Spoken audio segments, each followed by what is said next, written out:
Bon, donc les symboles, ça va nous permettre de voir différentes choses.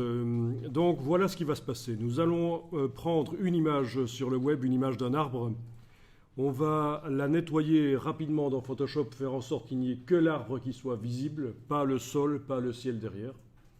C'est pour ça qu'on va démarrer sur une image d'arbre très simple pour qu'on n'y passe pas trop de temps au nettoyage dans Photoshop. Puis on va importer cette image dans Illustrator et on va la vectoriser. Tout à l'heure, vous avez vu que quand on amène une image Photoshop dans Illustrator, ça nous donne la possibilité de changer la couleur de l'image dans Photoshop et ça se répercute directement dans Illustrator. Eh bien, au moment où vous vectorisez quelque chose, c'est également utile de pouvoir contrôler la vectorisation, non seulement par le panneau vectorisation, mais aussi par l'extérieur, par Photoshop. C'est vraiment là qu'on va être créatif et obtenir exactement le résultat visuel qu'on veut. Donc ça, c'est la première partie. Ensuite, une fois qu'on aura vectorisé l'arbre, on va décomposer la vectorisation. Enfin, il n'y aura même pas besoin parce que dès qu'on va amener l'arbre dans la palette des symboles, la vectorisation se décomposera, c'est-à-dire que ce ne sera plus une vectorisation. Et la palette des symboles va nous permettre de mettre autant de fois qu'on veut sur le plan de travail cette occurrence de l'arbre. Et c'est pas tout, on étudiera les symboles imbriqués, c'est-à-dire que dans parallèlement à ce symbole arbre, j'irai créer d'autres symboles. Ce seront des mots, par exemple. Oui, c'est parce que ça peut être du texte. Et on les utilisera sur l'arbre. On fera du symbole imbriqué.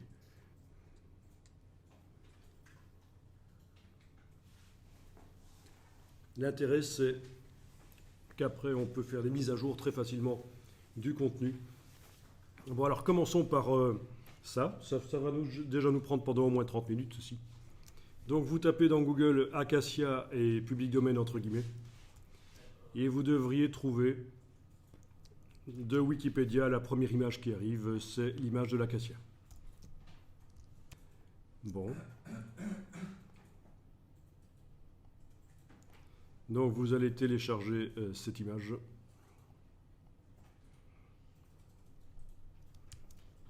Et vous l'ouvrez dans Photoshop.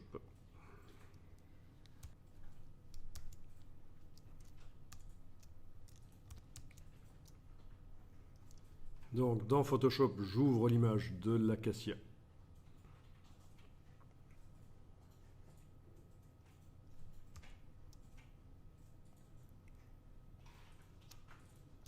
Je vais rapidement me débarrasser du ciel. D'abord en allant voir dans la palette des couches, mais ça vaut même pas la peine que je le fasse, mais je le fais quand même. Allez voir dans quelle couche l'arbre se détache le mieux de son fond. C'est dans la couche bleue. Donc une fois que j'ai vu ça dans la palette des couches, je reclique sur le mot RVB pour réactiver le travail sur l'image. Et je vais me servir de la couche bleue pour me débarrasser du ciel.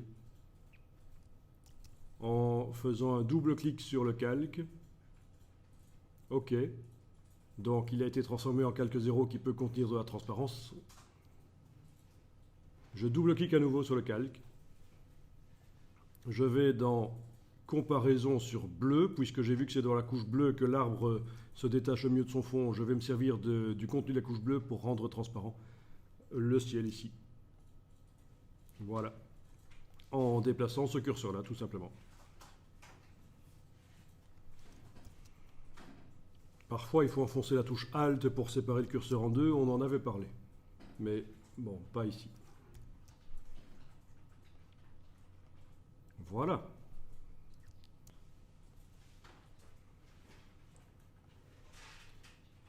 Ensuite, je vais ajouter sur ce calque un masque de fusion. Menu calque, masque de fusion, tout faire apparaître. Ou je clique sur l'icône du masque de fusion ici en bas. Évidemment. Mais bon, là, j'en ai déjà mis un de masque de fusion. Et si je m'approche de l'icône ici, on me dit un truc bizarre.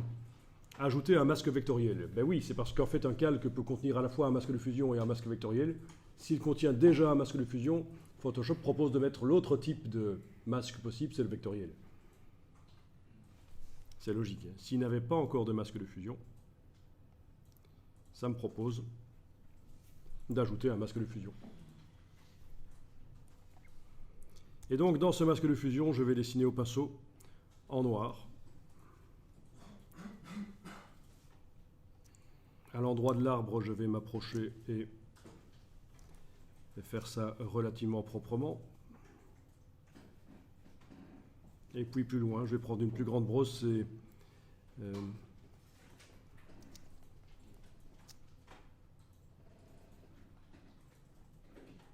voilà.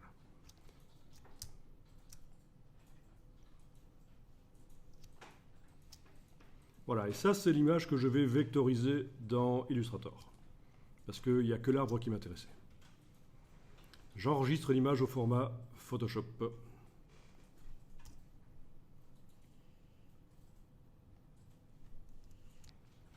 Bon, je la laisse ouverte dans Photoshop, mais en tout cas, elle est sur le disque dur maintenant. Et maintenant, je vais dans Illustrator. Dans Illustrator, je crée un nouveau document. Je peux importer l'image PSD. Là, voilà. Ok. C'est là qu'on remarque que le bord, c'est pas génial. Donc, autrement dit, dans Photoshop, j'aurais peut-être dû quand même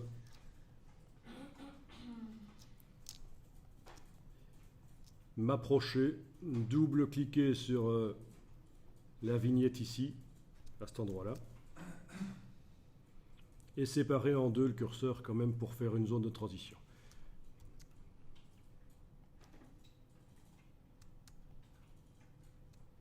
Bon.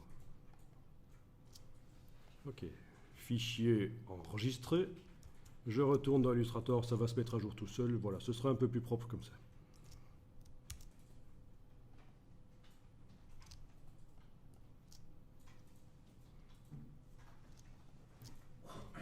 Si j'avais mis un calque noir sous noir ou d'une autre couleur sous celui-là, ça m'aurait permis de bien voir les choses.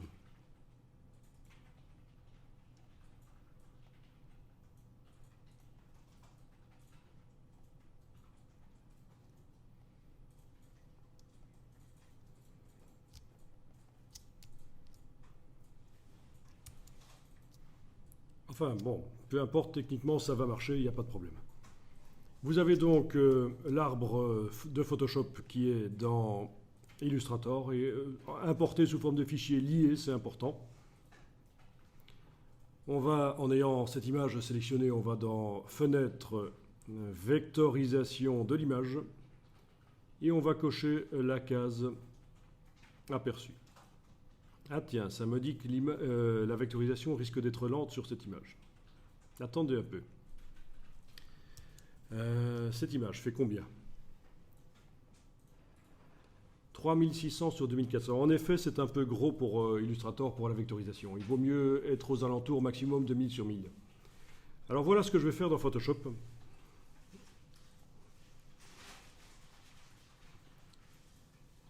Je vais mettre dans un objet dynamique ceci. Clic droit, convertir en objet dynamique. Ça veut dire que tous les pixels originaux du calque restent dans l'objet dynamique. Et ce qu'on voit ici est très intéressant, vous allez vous en rendre compte un peu plus loin. En faisant clic droit, convertir en objet dynamique, tous les pixels, 3000 pixels sur 2000, sont dans l'objet dynamique, mais je peux réduire la taille de l'image ici, image, taille de l'image, notamment la réduire à quelle dimension? Bon, je vais descendre à une résolution de 72 au lieu de 300. OK. Donc, quand je zoome là-dessus, c'est pixelisé, mais en fait, on le sait, c'est comme les vecteurs tout à l'heure qui étaient dans un objet dynamique. Je vais même descendre encore plus bas. Image, taille de l'image, je vais me mettre à 18. 18 pixels par pouce. Donc, ça, c'est clairement pixelisé. Et pourtant, si je redemande maintenant image, taille de l'image, par exemple 150 pixels par pouce, eh bien, contrairement à ce que Photoshop me montre là, ça ne va pas devenir complètement pourri, flou, foireux. Non, ça va faire réapparaître les pixels qui sont dans l'objet dynamique. Ça redevient correct. Donc d'où l'intérêt de mettre l'image originale dans un objet dynamique. Ok, donc là, je suis à combien? 150. Je vais faire fichier enregistré. On va voir si Illustrator me dit toujours que ça risque d'être trop lent. Non, apparemment là ça va. J'ai quand même réduit par 4 le nombre de pixels de l'image. En réduisant par 2 la résolution linéaire, j'ai réduit par 4 le nombre de pixels sur la surface de l'image.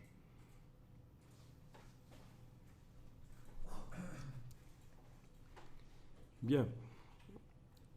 Je vais demander une vectorisation en couleur à la place de noir et blanc. Il me fait une vectorisation en 30 couleurs, c'est beaucoup trop. Bon, je peux même cliquer sur arrêter et demander une vectorisation, par exemple, en 6 couleurs.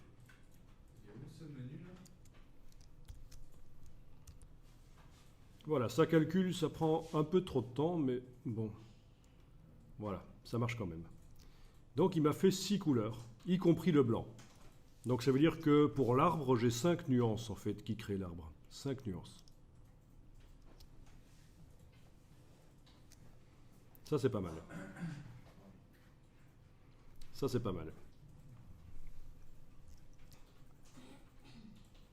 Bien, je vais enregistrer dans le dossier d'aujourd'hui cette composition Illustrator. Je vais appeler ça « Travail sur les arbres ».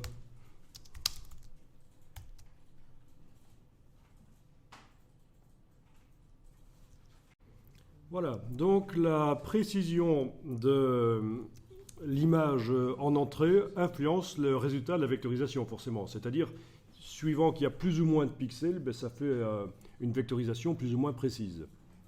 Alors, vous vous souvenez que précédemment, nous sommes allés dans les préférences, gestion des fichiers, et concernant la mise à jour des liens qui changent sur le disque dur, on a dit que la mise à jour doit être automatique.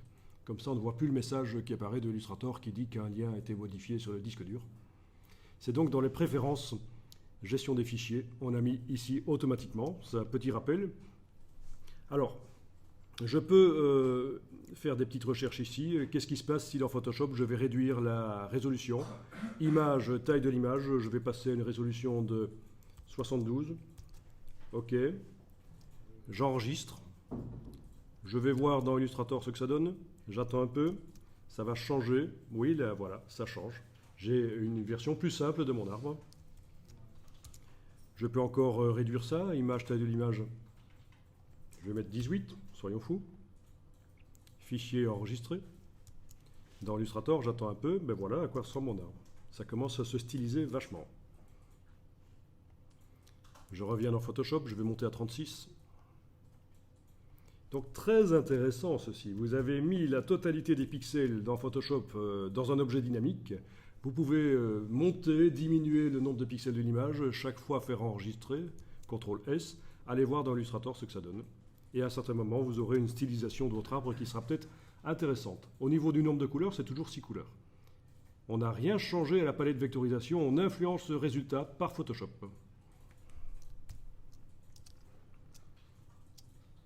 Donc finalement, j'ai mis la résolution dans Photoshop à 36 pixels. Il y a tellement peu d'informations que ça me fait une stylisation de l'arbre. Ça peut être intéressant.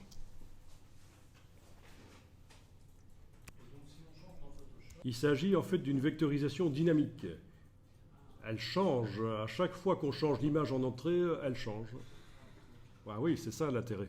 C'est pour ça que chaque fois que je vais dans Photoshop modifier quelque chose, j'obtiens un résultat de vectorisation différent. Alors, dans les paramètres avancés ici, je vais cocher l'option « Ignorer le blanc ». Voilà. Dans les paramètres avancés de la vectorisation, donc cette fois-ci, c'est plus par Photoshop que j'influence ce résultat, c'est par le panneau vectorisation. Ben, je coche « Ignorer le blanc », comme ça, le fond blanc de Photoshop n'existe plus. Le fond blanc de Photoshop, au fait, qui n'est pas là, en fait. Hein. Ce qui se passe, c'est que Illustrator considère que la transparence de Photoshop, c'est du blanc. Et donc, je dois cocher « Ignorer le blanc » pour obtenir de la transparence. Oui, c'est bizarre, mais c'est comme ça. Et même si vous importez une image PNG avec de la transparence du PNG sera considérée comme étant du blanc. Bien. Dans Photoshop, je peux mettre un calque de réglage par-dessus nouveau calque de réglage de type courbe et contraster l'arbre ou augmenter sa luminosité en mettant simplement un point et en augmentant. Donc c'est dans Photoshop, je modifie l'image, j'ai mis un calque de réglage de type courbe, j'ai augmenté la luminosité, je fais fichier enregistré et quand je reviens dans Illustrator, voilà, la mise à jour se fait. Donc vraiment, on contrôle l'image par deux endroits. Parce que le panneau vectorisation, c'est pas mal, mais c'est un peu limité. Donc c'est pas plus mal d'avoir aussi Photoshop qui est là pour nous aider. Alors vous avez les réglages concernant les tracés. Est-ce que la fidélité du tracé est faible ou élevée? Donc élevé, ben, ça me fait plein de petits détails qui me recréent mon feuillage, compte tenu du fait que c'est une image avec très peu de pixels, on est d'accord, hein. Faible, ça fait quelque chose de beaucoup plus approximatif, qui peut être sympa. Enfin, vous voyez ce que vous voulez mettre. Moi ici, je vais mettre élevé. Les angles, est-ce que vous voulez beaucoup d'angles ou pas? Mais moins d'angles, ça va faire beaucoup de courbes, c'est logique. Plus d'angles, ça va faire beaucoup d'angles. Donc c'est vous qui réglez comme vous voulez. Le bruit, c'est du flou en fait. Si je réduis le bruit, c'est vraiment toute la netteté de l'image originale qui est prise en compte. Donc le bruit, je vais peut-être le baisser ici parce que je trouve que c'est pas plus mal. Si on le met à fond, ah bah tiens, il y a du blanc qui apparaît, quelle misère. C'est du flou en fait, hein. C'est comme si on floutait l'image à l'entrée dans Illustrator. Bon, mais le bruit à 1 dans mon cas, c'est pas mal. Maintenant, vous choisissez ce que vous voulez comme résultat en fait, hein. C'est vous qui voyez.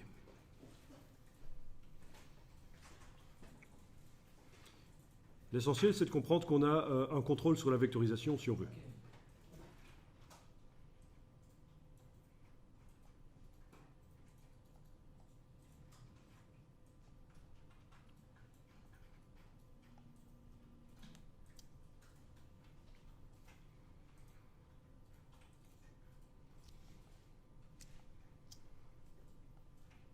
Alors, j'enregistre l'image en changeant le nom.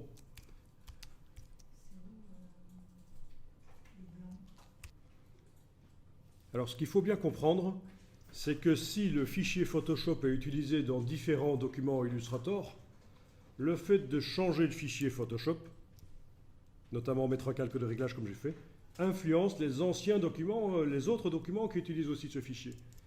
Donc là, je suis sur ma version 2 de mon document Illustrator, mais la version 1, elle a changé. Si j'ai changé l'image Photoshop en entrée, qui est utilisée par la version 1 a changé aussi, hein. Donc vous comprenez bien le principe, hein. Le fichier source change, donc tous les documents Illustrator qui utilisent ce fichier source montrent un résultat différent maintenant. Dans certains exercices Illustrator plus avancés, j'explique comment multiplier les fichier Photoshop sur le disque dur pour éviter que quand on modifie un fichier Photoshop source, ça se répercute sur plein de documents Illustrator. Mais ici, c'est plus simple. On ne va pas aller jusque-là. Alors à un certain moment, le fichier ici vectorisé, ben, je vais devoir décomposer la vectorisation, avoir accès au vecteur.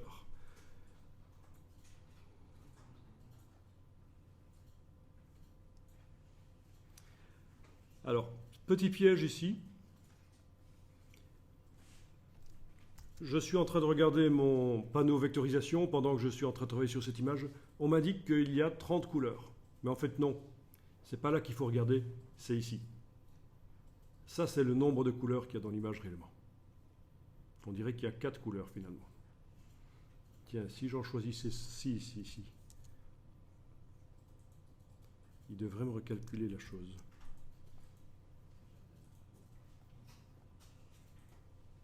Ah oui, ça le fait en temps réel.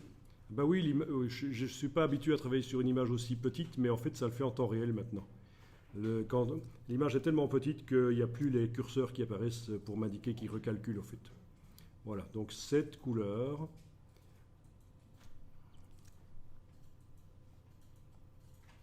Ok, bon.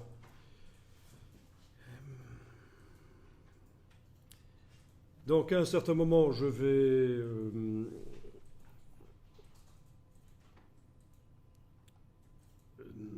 décomposer la vectorisation par le menu Objet, vectorisation de l'image décomposée. Et donc en général, ce qu'on me dit, c'est oui, il y a décomposé dans le menu plus haut. On ne pourrait pas utiliser ça à la place? Ben non, je ne vous conseille pas. S'il y a le mot décomposé à la rubrique vectorisation de l'image, c'est que ça décompose mieux là. On l'avait déjà expérimenté d'ailleurs. C'était pour la. C'était pour quoi? Pour la peinture dynamique, je pense. Voilà. Décomposé et les vecteurs apparaissent. Et donc ce n'est plus une vectorisation. Voilà. On a des vecteurs. Là, il n'y a plus de lien avec Photoshop parce que ce n'est plus une image. Donc c'est quand on est sûr qu'on a été jusqu'au bout du processus de la vectorisation. J'enregistre l'image, le fichier Illustrator sous un autre nom. Voilà, donc il n'y a plus d'image Photoshop là-dedans. Bon, eh bien, au départ de cet arbre-là, on va faire des recherches de couleurs. Donc, panneau vectorisation, j'en ai plus besoin. Ce qu'il me faut, c'est le panneau nuancier. Je vais sélectionner le groupe, en fait, voilà, le groupe, puisque le résultat de la décomposition de la vectorisation, c'est un groupe dans la palette des calques.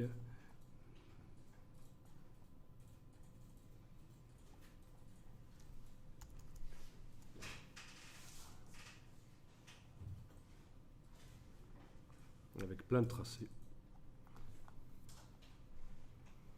Bien, je vais demander de créer un groupe de couleurs, donc rien à voir avec le groupe de vecteurs qu'on vient de voir dans la palette des calques, mais ici un groupe de couleurs, au départ des couleurs de cette illustration. Donc quand on sélectionne un objet dans Illustrator, on considère que l'objet c'est l'illustration, même s'il est entouré de plein d'autres objets. Et donc dans le menu de la palette nuancier, je demande nouveau groupe de couleurs. Et le nouveau groupe de couleurs créé d'après quoi? Ben d'après l'illustration qui est actuellement sélectionnée. OK. Et voilà les couleurs qui créent cet arbre.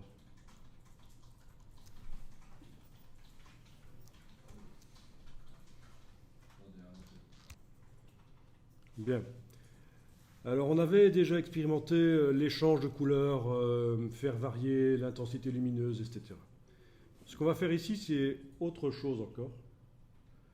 On va demander à Illustrator de nous montrer des palettes préétablies par Adobe, des palettes avec des couleurs.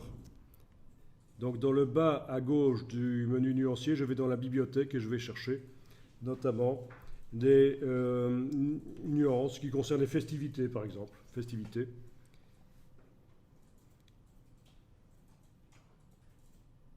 Voilà.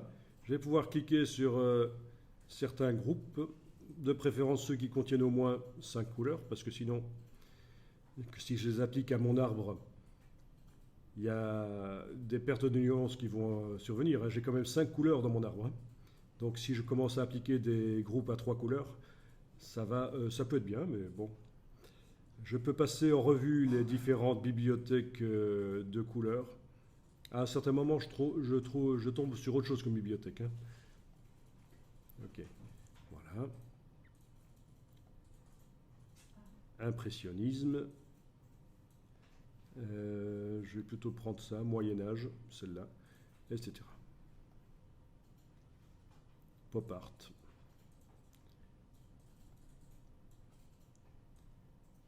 Bon, ok, j'ai mis quelques groupes de couleurs dans le nuancier. Ceci dit, on peut aussi en mettre en les sélectionnant ici, voire même avec la touche majuscule, et en les déplaçant dans le nuancier, ça marchera aussi.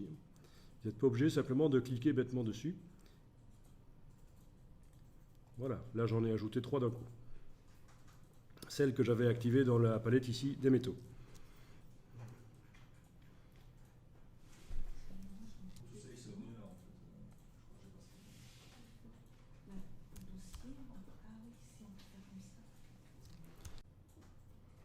Bon, ben en ayant mon illustration sélectionnée, donc chez toi, tu avais un petit problème, c'est que les vecteurs... Ça disparaît quand on la vectorise. Je sais pas si Voyons un peu si tu n'as pas le même problème qu'il avait, c'est-à-dire que dans le menu affichage, est-ce qu'on te propose d'afficher le contour de sélection? Menu affichage, est-ce qu'on te propose d'afficher le contour de sélection? On te propose masquer le contour de sélection. On te propose quoi? De masquer. Donc le problème chez toi ne vient pas de là. Est-ce que quand tu cliques avec la flèche noire sur l'arbre, est-ce que tu vois les vecteurs? non, il y a le cas de... Donc ton problème, c'est que le fichier lié a disparu. En fait, l'image source sur le disque dur a disparu. Et donc, autre problème. Donc il y avait deux problèmes chez vous. Le contour de sélection qui était masqué chez... au fond. Et autre problème ici, l'image qui a disparu du disque dur. Alors, donc en ayant l'illustration ici sélectionnée, je vais dans le menu édition, modifier les couleurs, redéfinir les couleurs de l'illustration. Bon, ça, on connaît, possibilité d'inverser les couleurs d'un objet à l'autre, possibilité de faire modifier la luminosité et la saturation. Ce qu'on n'a pas encore vu, c'est appliquer sur un objet les couleurs qui viennent d'une autre illustration. Oui, parce que les gammes de couleurs que je suis allé chercher, j'aurais pu les créer au départ d'un autre objet. Il suffit de cliquer sur le groupe de couleurs dans la partie droite et vous avez les couleurs qui s'appliquent sur votre vectorisation. Et vous pouvez tester différentes choses comme ça. Ok. Oui. Donc ça peut être très sympa.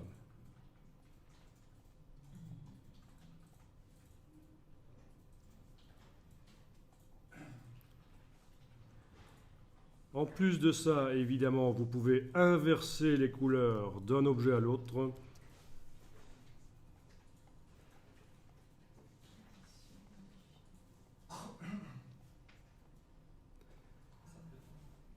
Vous pouvez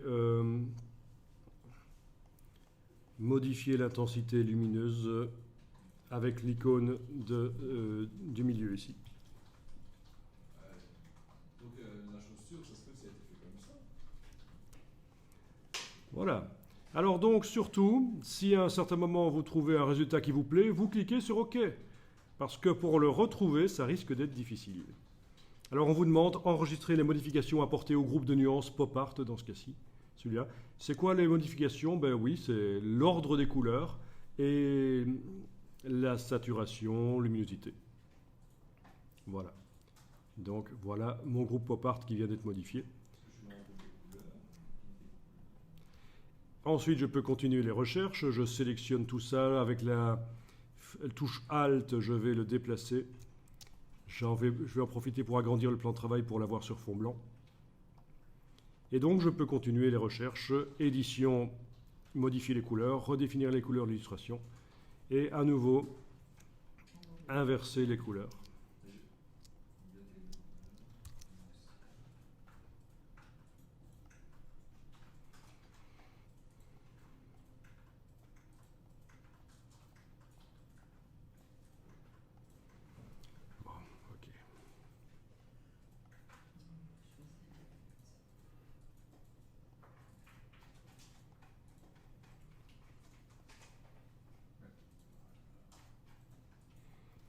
Etc., etc.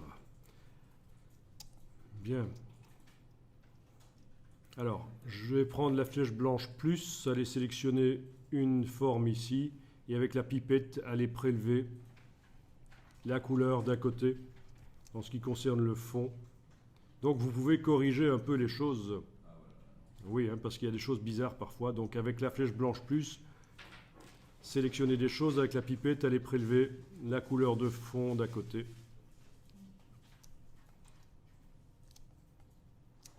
Voilà.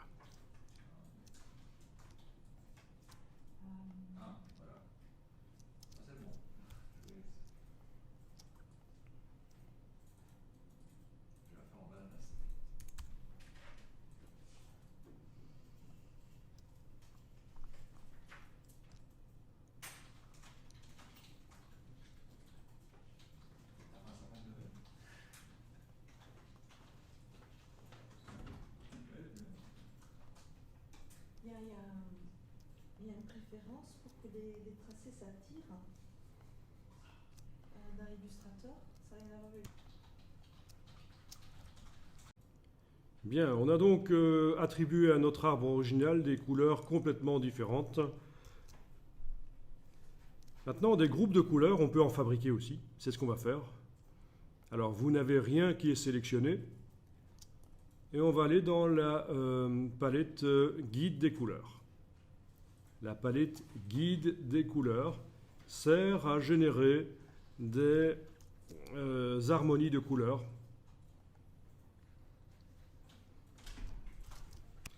Donc dans la palette guide de couleurs, je choisis une couleur de départ, dans le nuancier par exemple.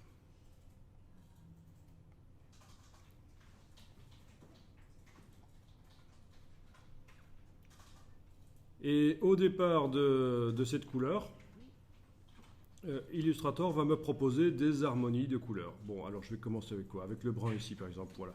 Bon, il n'est pas très coloré, mais je vais plutôt le faire avec le bleu ici, voilà. Donc la liste des harmonies se trouve dans le menu ici. C'est à vous de voir vers où vous allez au niveau harmonie. Tiens, je trouve que ça par exemple c'est pas mal, je choisis ça.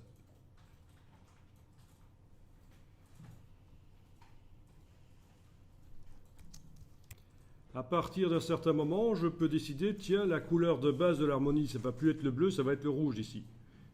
Je sélectionne le rouge. Comme si j'avais sélectionné dans le nuancier en fait. Puis pour régénérer l'harmonie, je clique là-dessus. Et voilà, ça maintenant c'est la même harmonie mais basée sur le rouge. Je vais le faire sur le vert ici. Je sélectionne le vert, je clique là. Et voilà, c'est l'harmonie créée sur ce vert-là.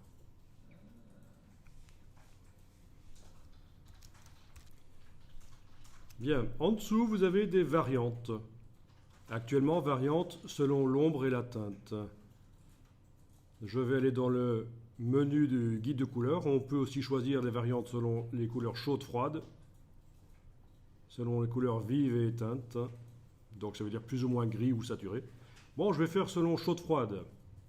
C'est pas mal. Dans les options du guide de couleurs, vous avez le choix du nombre de colonnes.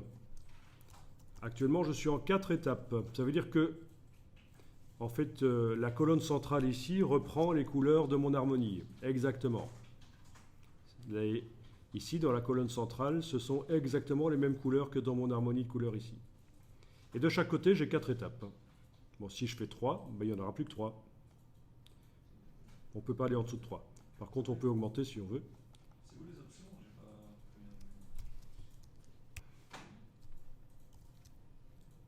Bon, je vais mettre 4 comme c'était. Ouais, ça va 4. Ah oui, et ça c'est le degré de variation. Si je mets moins, ça varie quasiment pas. Hein. On peut même dire pas du tout. Voilà. À quel point on fait varier les couleurs par rapport aux couleurs qui sont au centre, à quel point celles de gauche et de droite varient. Donc si vous êtes un peu coincé au niveau des couleurs, voilà, ça peut être une solution de travailler comme ça. À partir de là, je vais éventuellement choisir certaines couleurs dans ma gamme ici, avec la touche, pas majuscule, mais la touche contrôle. Oui, majuscule, je pourrais aussi. Hein.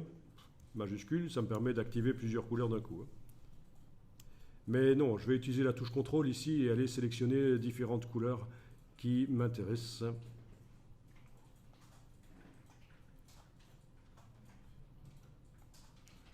Voilà.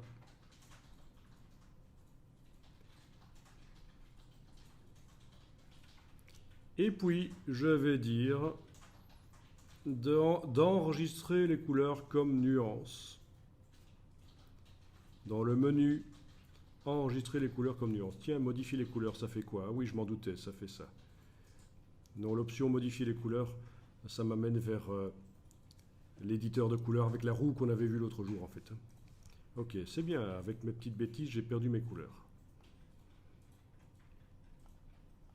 Ok, on va dire que c'est ces couleurs-là qui m'intéressent. Donc, menu de la palette guide de couleurs, enregistrer les couleurs comme nuances. Et voilà, elles sont là, dans le nuancier, sous forme de groupe. Moralité, je peux dupliquer mon arbre ici, mes vecteurs, et voir ce que ça donne quand j'applique ce groupe de couleurs-là. Donc, édition, modifier les couleurs, redéfinir les couleurs d'illustration. Tout en bas, j'ai le dernier groupe de couleurs que je viens de créer.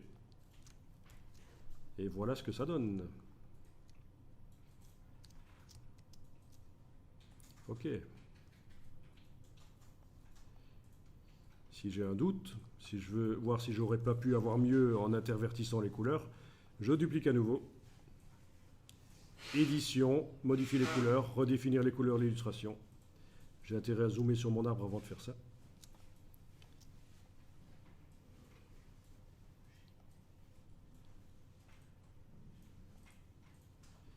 Et là, je peux tester, intervertir les différentes couleurs de manière aléatoire.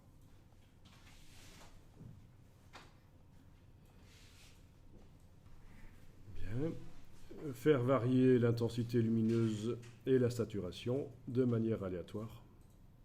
Voilà, et à un certain moment, j'ai peut-être un résultat qui me plaît, je clique sur OK. Oui. Et donc voilà, être créatif, c'est avoir le choix. Et là, ça vous donne la possibilité de faire rapidement des choix.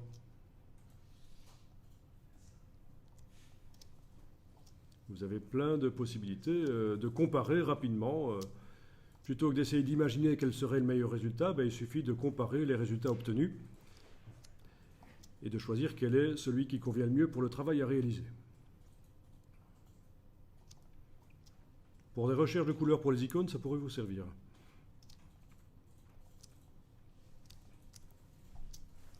Ce qu'on n'a pas vu, c'est que les couleurs peuvent être créées au départ d'une photo aussi. Donc, au départ d'une photo, je vais tenter de trouver une photo avec des couleurs bien différentes. C'est peut-être pas dans les arbres que je vais la trouver. Prenons cette bestiole avec des couleurs bien particulières.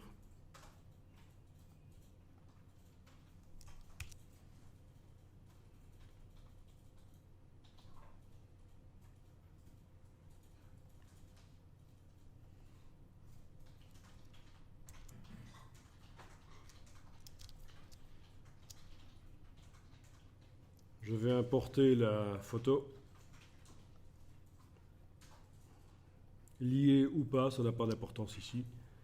Et avec la pipette, je vais aller prélever des couleurs.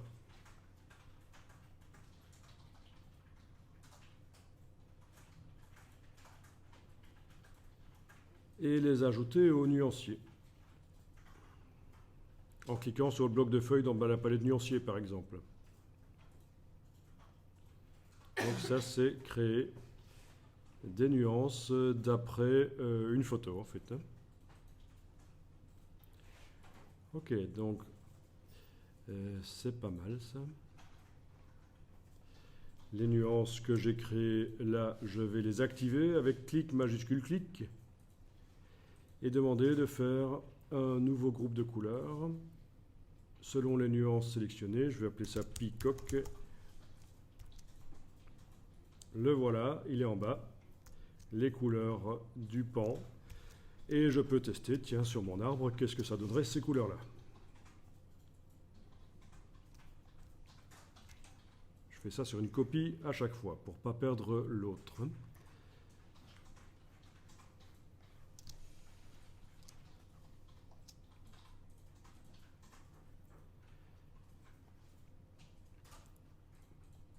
Donc voilà, même une photo peut servir de base donc, à une recherche.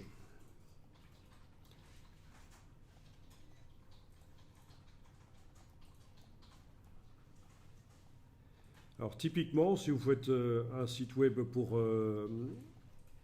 un boucher, par exemple, vous pourriez prendre des couleurs typiques de la boucherie.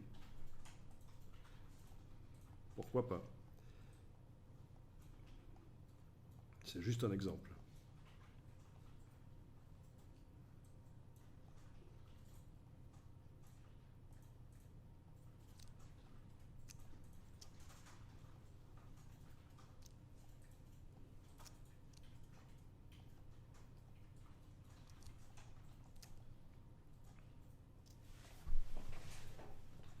forcément la photo du pan à côté de l'illustration qui contient ces couleurs, ben, ça va d'office être bien intégré. Il n'y a pas de problème.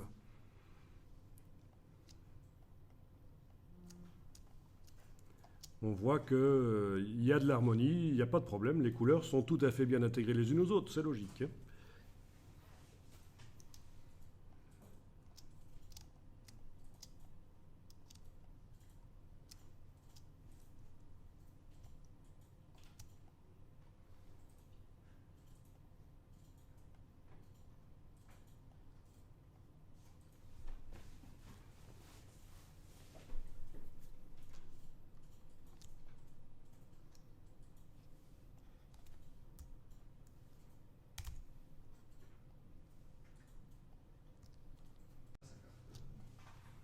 Ok, donc je décide quel est l'arbre que je vais finalement utiliser pour la suite de mon boulot.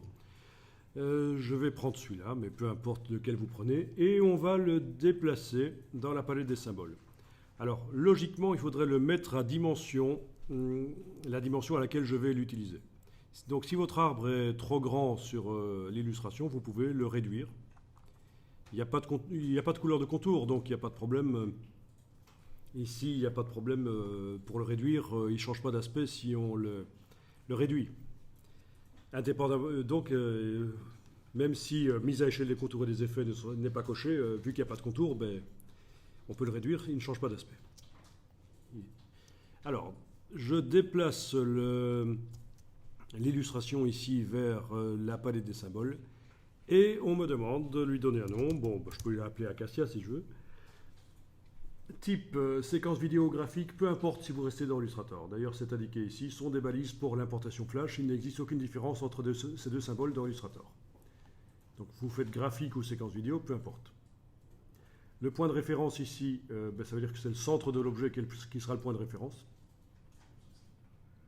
Les repères pour la mise à échelle en 9 tranches, on va le faire plus tard. C'est intéressant, très intéressant. Vous voyez, vous avez un truc un peu similaire dans le CSS3, c'est les cadres CSS3. Donc ce qu'on va voir ici ressemble assez au cadre CSS3, c'est-à-dire que quand on a un cadre, on peut faire en sorte que les quatre coins ne se modifient pas, mais les barres qui relient le cadre s'allongent. C'est un peu le même principe ici. Aligné sur la grille en pixels, bon, ben dans le cas de cette illus, ça ne sert pas à grand-chose, mais quand vous ferez des symboles rectangulaire pour une interface web, c'est sûr que aligné sur la grille en pixels, ce serait intéressant. Bon, je vais le cocher alors ici, hein, parce que c'est pour prendre la bonne habitude de le cocher. De toute façon, je pense que quand on est dans un document web d'office, vu que c'était coché à la création du document, qu'il fallait que ça s'aligne sur la grille pixels, qu'on coche ou pas ici, ça va de toute façon s'aligner sur la grille pixels. Ok. Et voilà le symbole qui est là.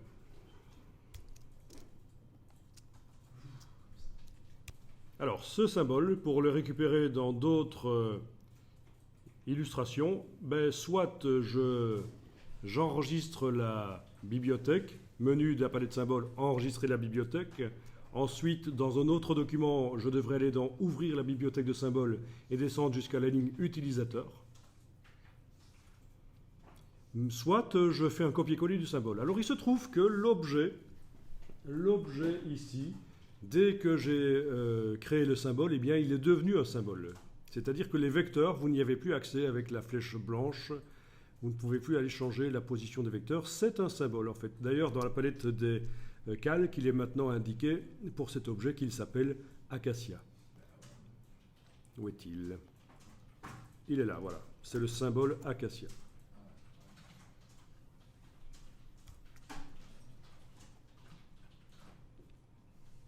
Alors le principe, c'est qu'on peut rompre le lien au symbole. On peut dire que ceci n'est plus un symbole et que ça redevient un vecteur. En faisant un clic droit, rompre le lien au symbole. Et voilà, ce n'est plus un symbole. D'ailleurs, maintenant, le mot Acacia s'est transformé en un groupe qui porte le nom Acacia. Et dedans, j'ai plein de vecteurs accessibles. En faisant un clic droit, rompre le lien au symbole. OK. Je vais supprimer finalement ça. Et je vais le déplacer, le symbole, sur le plan de travail. Voilà, c'est un symbole. Donc si je fais clic droit, rompre le lien au symbole, je vais récupérer les vecteurs. Mais sauf que là, ça ne marche pas. Oui, parfois ça ne marche pas et parfois il faut y aller par le menu de la palette symboles pour trouver rompre le lien au symbole. Oui, c'est bizarre. En tout cas, voilà. Ici, finalement, il me faut un symbole sur le plan de travail. Il ne faut pas que ce soit des vecteurs. Et je vais pouvoir transférer ce symbole par copier-coller dans un autre document. Et normalement, dans la palette symboles de l'autre document, le symbole sera transféré. Donc c'est l'autre manière de transférer des symboles. Plutôt que d'enregistrer la bibliothèque et puis de l'ouvrir dans l'autre document, si j'ai qu'un symbole à transférer, je fais un copier-coller de ce symbole vers un autre document. Donc voilà, j'y vais, copier, puis nouveau document, puis je vais coller, édition, coller, et ça n'a pas marché. Je vais devoir le ramener dans la palette des symboles. Tiens, il n'a pas voulu le faire. Ok. Bon, c'est pas grave, c'est quand même un symbole qu'il a amené. Oui, c'est le symbole acacia. Bon, bah, je vais le déplacer dans la palette des symboles.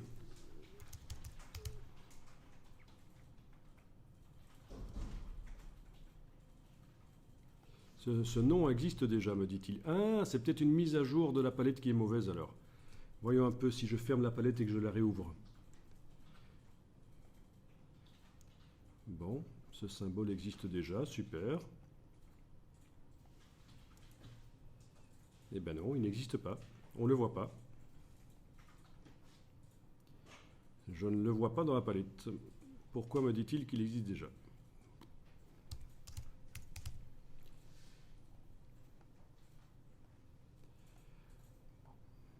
Ok, voyons un peu ça. Je vais enregistrer le document et le réouvrir, on ne sait jamais.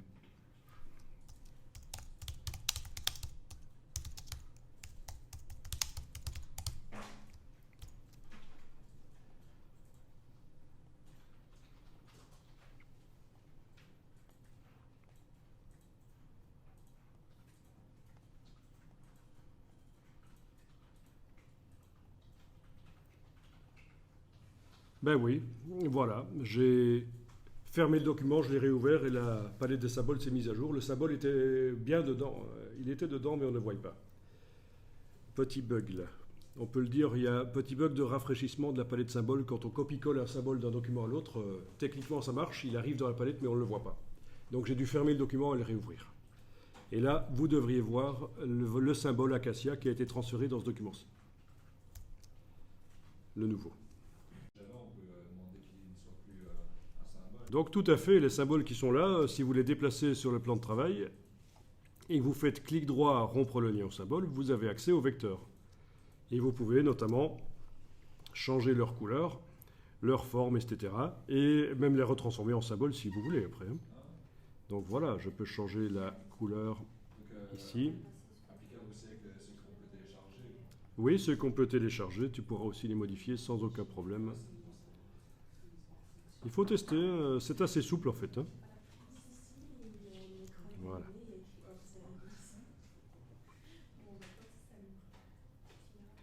Voilà, donc une variante du symbole qui était là, rapidement faite.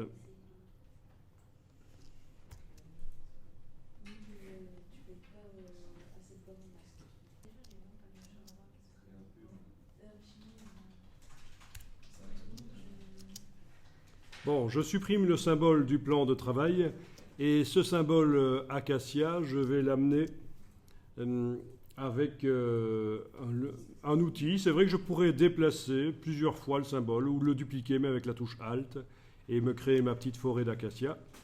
Mais il existe aussi un outil qu'on va voir brièvement ici parce qu'il ne sera pas tellement intéressant dans votre cas, à mon avis. Vous n'allez pas être amené souvent à l'utiliser, mais c'est l'outil pulvérisation de symboles. Donc je peux aller cliquer dessus et je peux aller sur la barre verticale détachée. Et avec cet outil pulvérisation de symboles, je pulvérise le symbole qui est sélectionné donc dans la palette Alors si je trouve que c'est trop serré, j'annule et je vais double-cliquer sur l'outil pulvérisation de symboles pour aller diminuer l'intensité. Je passe de 8 à 2 par exemple. Et là, ça va moins vite pour les amener. Et en fait, ils arrivent dans ce qu'on appelle un jeu de symboles, c'est-à-dire un objet qui contient plein de symboles. Donc ça veut dire que si je veux les bouger les uns par rapport aux autres, par la méthode habituelle d'aller avec la flèche noire les bouger, ça ne marche pas, hein.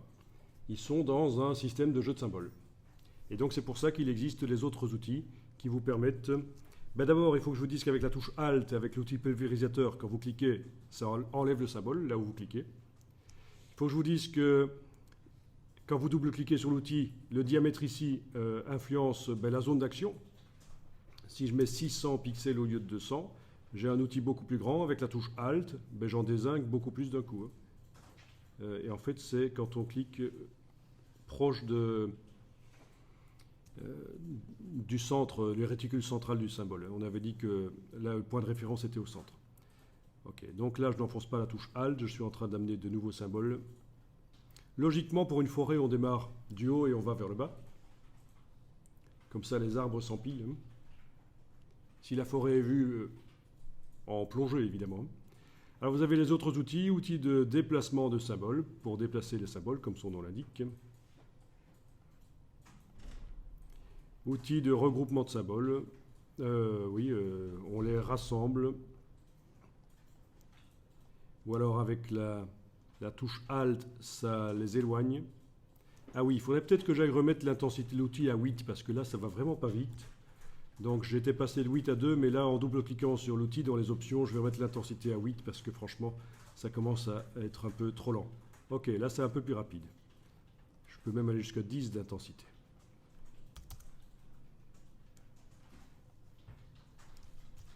Ok.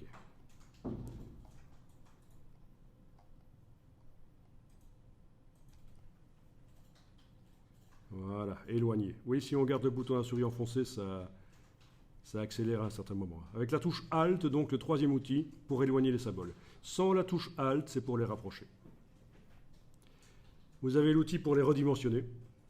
Alors là, j'ai quand même intérêt à diminuer le diamètre, parce que sinon, ça va agir sur plein de symboles d'un coup. Donc je suis passé de 600 pixels à 200. Et voilà, ça c'est pour augmenter, donc. Avec la touche Alt, c'est pour diminuer. Donc logiquement, ceux de l'arrière doivent être plus petits, si j'essaye de faire un truc un peu réaliste. Et ceux de l'avant, sans la touche Alt, je les fais plus grands.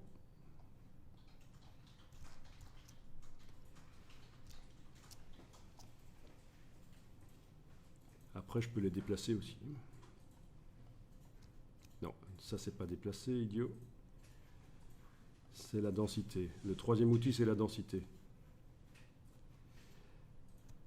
Le deuxième outil, c'est pour les déplacer.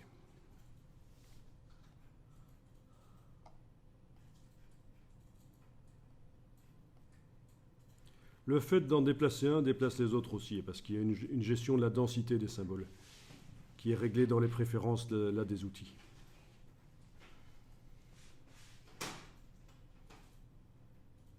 Densité du jeu de symboles, voilà. C'est pour ça que quand je déplace un symbole, on a l'impression que les autres bougent. C'est le cas, il y en a qui bougent.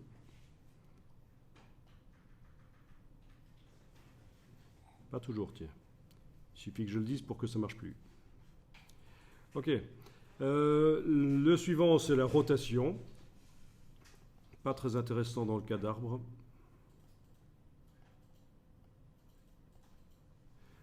Le suivant, c'est la coloration. Puis on a la transparence et aussi la possibilité d'appliquer un style graphique sur les symboles. Je ne vais pas m'attarder là-dessus parce que vous n'allez pas, à mon avis, utiliser beaucoup la pulvérisation de symboles, les jeux de symboles.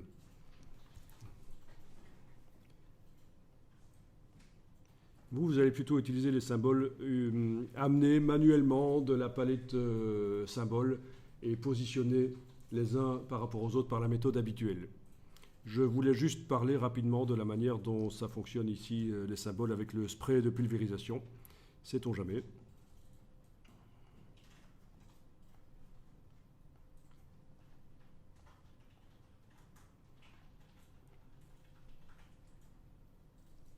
Alors attention au piège. Tous ces outils ne sauront pas agir sur le jeu de symboles si, dans la palette des symboles, c'est un symbole qui est activé en particulier et qui n'est pas celui qui est dans le jeu de symboles. Par exemple, ici, j'ai activé le symbole de l'impression. Il n'y a aucune imprimante dans ce jeu de symboles. Donc, les outils n'arriveront pas à agir parce que j'ai bloqué les outils pour qu'ils n'agissent que sur les imprimantes. Par contre, si j'active l'acacia, là, ça va marcher. Les outils vont fonctionner.